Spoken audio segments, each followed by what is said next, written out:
ఒడ్లక అగ్గిదలే బతికే రేవు లేదేం లేదు నల్ల మొక్క పొంచి ఇట్లనే ఒడ్లు దక్కుకుంటా మీ అన్న 2-3 గుంటలు కలుసుకున్నాడు. ఒక్క గుంట భూమి కొనాలంటే ఇవాళ రేపు 70,000 అవుతున్నాయి. అట్లనే ఇప్పుడు భూమి కొలితే 2-3 గుంటలు వెళ్ళాయా మీ అన్న పొలంలో? ఏం వడుతున్నావే ఊకే? నువ్వు ఇంటికి చక్క ఆ 2-3 గుంటలు కలిపి ఆడే మన పొలం మంది కలిపిరా మావాడే తినని ఏమైతుంది నీకు? ఇద్దరు పిల్లలు పుట్టినాక నీ పొలం ఏదిరా అంటే అప్పుడు తెలుస్తుంది. నువ్వు మా ఇద్దరి మీద చిచ్చు పుట్టిస్తున్నావు నాకు తెలిసినే. లొల్లి పెట్టుకోవాలి కొట్టుకొని చూస్తున్నావు మా ఇద్దరిని పారెందుకు నడుపుతా నీ నల్ల మొక్కందన. అందరేమో ఒట్లు చెక్కుకుంటా 2-3 గుంటలు కలుపుకుంటాండ్రు. నీకా తెలివి ఉంటే ఎప్పుడో బాగుపడదు. అంటే నాకు పిల్లలు లేరా, నా జల్లలు లేరా? ఏమనుకుంటారు నేను బతకద్దా? ఏమడుతున్నావే నువ్వు?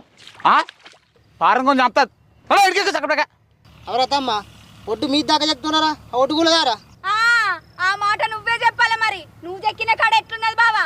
మనది మంగళవారం మంది సోమవారం అన్నట్టున్నది నీ లెక్క. అయితే మీరు ఒడ్డు చెప్తారా?